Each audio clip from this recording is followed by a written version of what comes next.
ETV Bharat Urdu में आपका खैर मकदम है। न्यूज टाइम की अहम खबरें। इसराइली दिफाई अफवाज ने कहा है कि गजा में हमास के हमले में कम से कम 21 मजीद इसराइली फौजी मारे गए। इसराइली फौजी 2 इमारतों को मुनहदिम करने के लिए धमाका खेज मवाद तैयार कर रहे थे। इस दौरान हमास के लड़ाकों ने ग्रेनेड से हमला किया। आसाम के वजीर आला हिमांता विश्व शर्मा ने राहुल गांधी पर FIR दर्ज करने का हुक्म दिया है। राहुल गांधी की भारत जोड़ो यात्रा को गुवाहाटी में दाखिल होने से रोक दिया गया।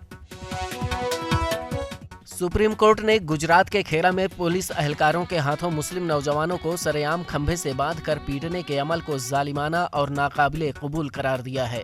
ताहम कोर्ट ने अगले समात तक अहलकारों के खिलाफ गुजरात हाई कोर्ट की तरफ से दी गई 14 दिन की कैद की सजा पर अमल दरामद रोक दिया है।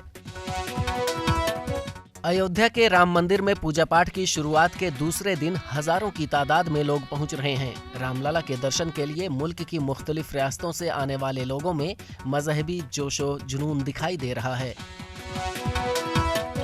सदर जमहूरिया द्रौपदी मुर्मू ने बारामूला से ताल्लुक रखने वाले 13 साला इशफाक हमीद को प्रधानमंत्री राष्ट्रीय बाल पुरस्कार से नवाजा है। इशफाक हमीद रबाब बजाने और इस रिवायती फन को आलमी सतह पर फरोग देने की कोशिशों के लिए जाने जाते हैं। मरकज के जेरे इंतजाम लद्दाख के 2 अजला लेह और कारगिल की सियासी जमातों के इत्तेहाद ने मरकजी वजारत दाखिला से लद्दाख को रियासती दर्जा देने का मुतालबा किया है। 5 अगस्त 2019 को लद्दाख और जम्मू और कश्मीर को अलहदा करके 2 यूनिट्स में तकसीम किया गया था। महकमे मौसमियात ने वादिया कश्मीर के पहाड़ी इलाकों में 25 और 26 जनवरी को हल्की बर्फबारी की पेशनगोई की है।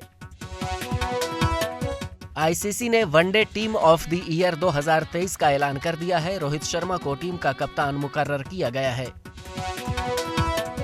हिंदुस्तानी तेज गेंदबाज जसप्रीत बुमराह ने कहा है कि उनके लिए हमेशा कामयाबी का पैमाना टेस्ट क्रिकेट ही रहेगा।